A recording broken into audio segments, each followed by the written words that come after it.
మీ business విస్తరించాలనుకుంటున్నారా? మార్చి 16-17 హైటెక్స్ లో franchise India biggest ఫ్రో expo. 24 మందిని పెట్టి ఆయన పెట్టుకుని 24 మంది కూడా ఎవరు అభ్యర్థులు తెలియకుండా, అది కూడా ఆయన ఇంటికి వెళ్ళి చంద్రబాబు ఇంటికి వెళ్ళి ఆయన అనౌన్స్ చేసి ఈయన ఎవరి మీద యుద్ధం చేస్తాడు, గాల్లో తిప్పుకోవాల్సిందే తిప్పడం తప్ప. మేమైతే చెప్తున్నాం, ఎంతమంది వచ్చినా మేమైతే సిద్ధం అంటున్నాం. దేనికి ఎన్నికలకు రెడీ. నువ్వు ఆయన యుద్ధం అనడానికి నువ్వు 150 కాన్స్టిట్యూన్సీ నీ మనుషులు ఎవరన్నా ఉన్నారా? లేక 24 కైనా నువ్వేమన్నా అనౌన్స్ చేయగలిగావా? చిలక పలుకులు పలికితే సరిపోతుందా? ఆయన అనుకున్నవి, చంద్రబాబు అనుకున్నవి నేను చిలక పలుకులు పలుకుతున్నాను తప్ప అంతకుమించి తనకు సొంతం ఏమన్నా ఇది ఉంటాయి కదా. ఆ చిలక పలుకుల ద్వారానే ఇన్నాళ్ళు వాళ్ళ మీడియాలో రాసుకోవడం ద్వారా ఒక నెరేటివ్ ఏదో బిల్డ్ చేసే ప్రయత్నం చేశారు. రాష్ట్రంలో ఏదో ఘోరాలు జరిగిపోతున్నాయి. అయితే అవి ఎందుకు నిలబడవంటే, నేను ఇంతకుముందు అన్నట్టు 87-90% మంది బెనిఫిట్ అయ్యారు ఇక్కడ రాష్ట్రంలో. ఏదో ఒక రకంగా కన్సిస్టెంట్గా అవుతున్నారు. వెల్ఫేర్ కావచ్చు, డెవలప్మెంట్ కావచ్చు, కళ్ళ ముందు కనపడుతుంది. అది కంటిన్యూ కావాలని అందరూ ఓవర్వెల్మింగ్ కోరుకుంటున్నారు. కాబట్టి వీళ్ళ ఏ ఎత్తుగడలు వేసినా అవి అయితే నిలబడవు.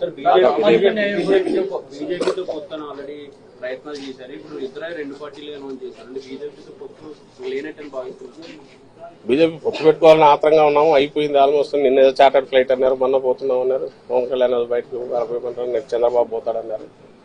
వాళ్ళు ఎవరు పెట్టుకునేది అదొక పార్టీ. సరే, ఇది జనసేన కాదు కానీ చంద్రబాబు నాయుడు ఒక పార్టీ అని ఆయన చెప్పుకుంటున్నాడు. కాబట్టి వాళ్ళ నిర్ణయం పెట్టుకుంటారు లేదా. కానీ పెట్టుకునే దానికి వెంపర్లాడుతున్నాడు. అది పెట్టుకుని తద్వారా ఏదన్నా కొంత ఓట్లు గెయిన్ చేసుకోవాలని చూస్తున్నాడు. సకల శక్తులు కూడగట్టుకుని మమ్మల్ని ఢీకొనాలని చూస్తున్నాడు. లాస్ట్ డిచ్ ఎఫర్ట్స్ అంటారు కదా, దింపుడు కళ్ళ మాస, దాంతో ప్రయత్నం చేస్తున్నారు.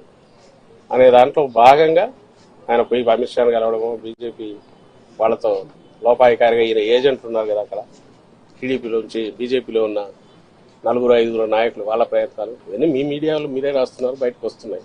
అంటే ప్రయత్నాలు అయితే చేసుకుంటున్నారు.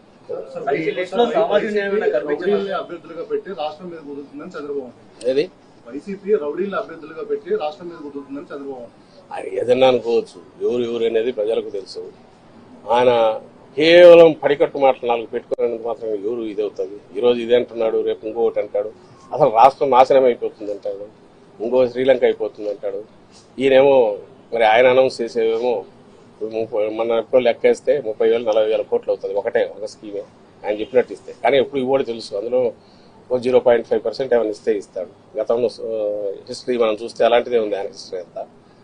జనం నమ్ముతారు, జనం గొర్రెల్లాగా నమ్ముతారు. తను 5 ఏళ్ళు అయిపోయింది కాబట్టి మర్చిపోయి ఉంటారని అనుకుంటున్నాడు. కాబట్టి ఆయన ఏదైనా మాట్లాడతాడు.